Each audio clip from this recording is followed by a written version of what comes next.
All right, so let's see. Oh, finishing up with infanticide again. It's one of those very taboo things in our culture and society. Hunter-gatherer groups. If there was somebody born with maybe a major physical disability or something like that, or there wasn't enough food, or there was famine, infanticide was used as a last resort. It was never a first thing, and usually men were tasked with leaving the infants outside.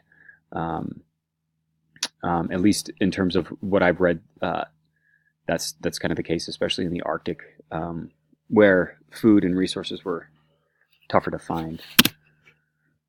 Gender and sexual identity, gender and infancy. Again, these get into this starts to get into a large debate and kind of our structure of thought in the Western mode of thinking.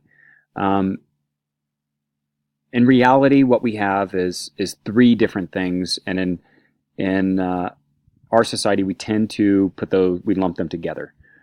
So gender and sex and biological sex are two different things. Um, Biological sex is kind of the physicality of what we're born with. We have male and female, but we also have intersex or certain individuals that are born maybe with both sex organs or lacking or any combination therein. Gender is more of a cultural manifestation around biological sex and or not. Again, gender is something that people tend to choose to do, and we're going to talk about a lot of third genders in different cultures in a second. Culture basically controls gender, and again, it's kind of controlled at the level of what is a norm and what is allowed. A couple things for you guys to kind of think about and maybe even bring up in discussion posts. Female genital cutting is done as a rite of passage. Again, this is kind of going from an adolescent into adulthood in, I think, 20 plus countries in the Middle East and Africa. And it can be a wide range of what that looks like. Some cultures are nicking certain parts of the female genitalia. Other cultures are sewing the genitalia up or removing some. There's a whole wide range, but it is a debate within anthropology, and the reason why it's a debate is that a lot of anthropologists, again, tend to be culturally relative until you get into harming human beings, and that gets into kind of the universal human rights idea of humanism. But what does happen is native anthropologists who are in these cultures that have had maybe this done to them call out the more ethnocentric anthropologists and basically say, you have no right to talk about this because you were not born in this culture. So it becomes an interesting debate in the field. The reason why I put male circumcision in here is that we tend to, again, in our Western kind of binary structure, we tend to think that male circumcision is just normal and it's what we're supposed to do. Now, again, as a physical anthropologist in that mode of thinking, I would argue that biology has not created males without that piece of their genitalia. So it probably serves a function. But it's become culturally normal to do this. The other thing is they tend to do it at birth almost, or right after birth, and it's a young infant thing that families tend to do because of tradition and culture. I would argue that the male circumcision and female circumcision could be kind of argued on both sides. I have had students in class before that have brought up to me that their relatives have had, again, this circumcision procedure at birth, and there was mishaps, and these individuals are now, in their young adult into adulthood, and they're on their fifth surgery to correct some of these issues, and they now don't function properly because of circumcision and issues around circumcision. So kind of the idea around female genital cutting, a lot of people say that yes, it's paternalistic and it's from the males, but in reality, actually, it's the female traditional pressure that's putting on them to have it continue as a tradition. The only reason why I bring these up is that, again, in our Western society, male circumcision is just kind of one of those norms that's fine and never discussed as one of those things that maybe we're not giving the individuals that are being harmed or affected the choice, and it may actually end in something bad. And most people don't talk about it. Again, it's taboo if something like that happens to a male during this procedure. So again, these are things that come up. They pit anthropologists against anthropologists, because you might have an anthropologist on one side saying, hey, we're not harming anyone, but on the other side basically saying, oh, well, male circumcision's okay because it's part of tradition, but then saying female isn't. And this is really where you get into some debate around ethnocentrism and cultural relativity. Puberty, in terms of growing up, again, a lot of that has to do with, at least in hunter-gatherer time, before agriculture and kind of this age-set system that we have now, puberty was a sign of when you're about to go through your rite of passage, which is you're about to become an adult, and then you're going to be married very soon after that. And again, it could be 13, 14, 15, in that range. So these rites of passage were very, very important in terms of moving on to the next step. I put Western binaries because, again, we think of things in this good, bad, right, wrong, left, right, black, white. This is what we've been taught with gender as well, male or female. You're either a boy or a girl. You like blue or you like pink. And these are very Western binary ideas. These are things that have been ingrained in us in terms of that systemic kind of structure, that structural piece that, Strauss and other structuralists have argued that these are in the background of our minds. Like, these binaries are just playing out in this cultural way, and it's really hard for us to get outside of them. Gender binaries are that relation, which is boy, girl, male, female.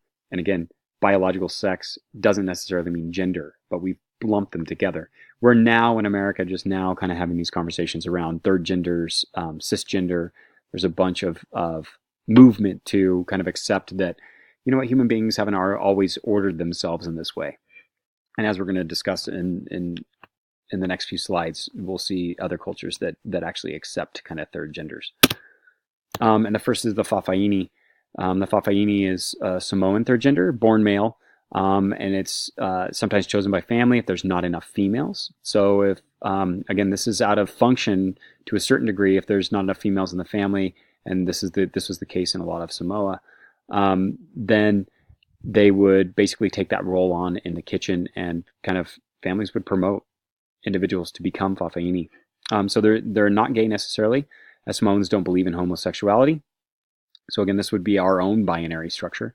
They have sex with men and sometimes women, but never with each other. So they have taboos around that. They're very family-oriented individuals, and they are accepted as a third gender, and they are not ostracized or treated differently. Alternative genders. This is the only group that is going to be born female, behaving more in your traditional male roles. Sworn virgins are from northern Albania. They take a vow of chastity or virginity. They dress and live as men. They drink alcohol, carry a gun, smoke, and do men's work.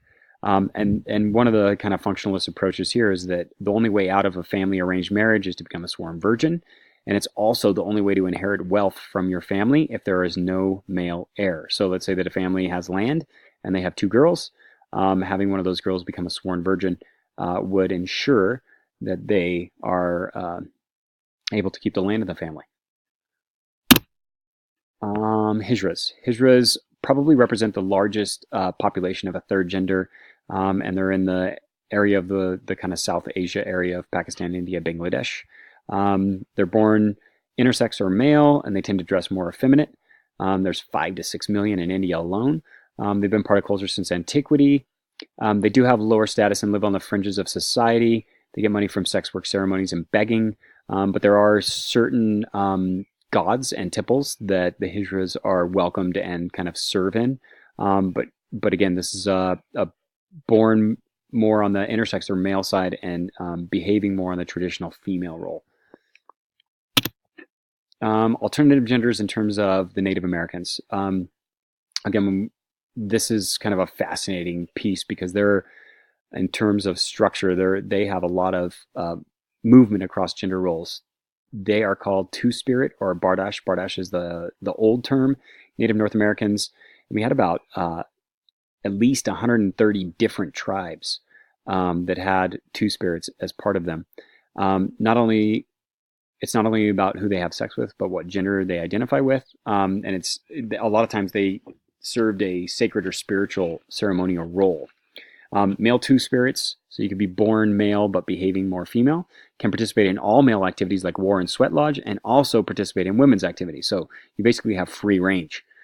Female two spirits usually only have, that should say sex, only have sex with women.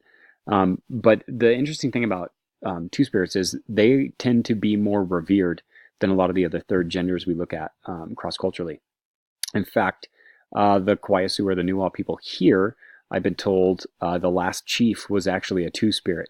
I hadn't heard that before. I knew that they had a high status in society, like the Chumash, they were right below the chief, but to hear that a two spirit was actually a chief is remarkable in terms of cultural or social acceptance.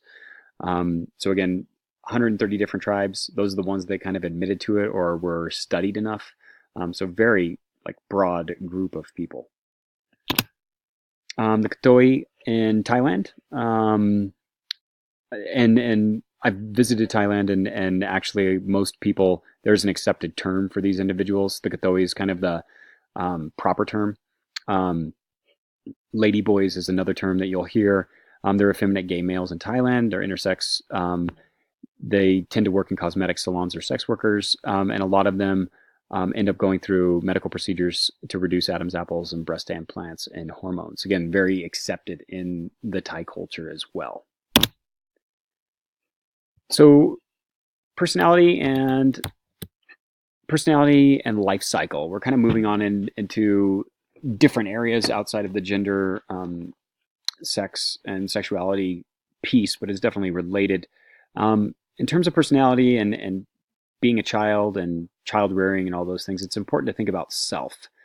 And really we get into kind of the idea of the internal dialectic here, where we might have a self, but new information is coming in and we've got to change ourselves. We're constantly changing, even though we might not admit to it. How do we become who we are is really kind of the question. And again, as a cultural anthropologist, I'm going to argue that it's enculturation, right? It's a bunch of different individuals, groups, whatever that is, feeding into who we are as selves and us playing that out through our internal dialectic, really, like conversations within our own heads. And really it has a lot to do with the micro, sub, and macro culture. Again, micro being family or close friends when we get into middle school, high school, and then we form our own nuclear families. That's our micro level culture. And then we get into subcultures, might be our region, our town, our religious group, and then macro culture, we get into the American system. And you guys did that symbolic kind of relational exercise. So you realize that actually a lot of what makes up a macro culture is kind of symbols and kind of like cliche sayings and things that maybe we live by in terms of credo. There's also a biological environmental feedback loop on this cultural feedback loop, right? And again, how close we are to somebody may impact our biology in terms of oxytocin releases, dopamine, those kinds of things. Hugging somebody releases those things, which makes us feel more comfortable, which makes us want to crave that kind of environment and create a different environment of maybe love and care and nurture. And then that's going to feed back on our cultural kind of our microcultural levels, what we do in terms of our roles and those kinds of things as well. Birth and infancy. This is a very interesting thing. The kuviad. The kuviad is another term for that is sympathetic pregnancy. What the kuviad is in many places, and this is all over the world as well, ancient times and different civilizations, but different groups did this. Sympathetic pregnancy, meaning males basically pretend or force harm on themselves or jump in cold water to try to inflict pain and suffering like their woman is going through in birth. Again, this creates a certain level of solidarity, right, with the not only the new mother but the family. Like if everybody's in it together and everybody's suffering together, then they can kind of come out of it in the end talking as a we, not just a you. Cross-cultural views on birth. America sees it as, I put America sees it as an illness, and this is more to do with once birth happens, you just rush off to the hospital, and it's very different in other cultures. There's no hospital or healthcare involved in birth.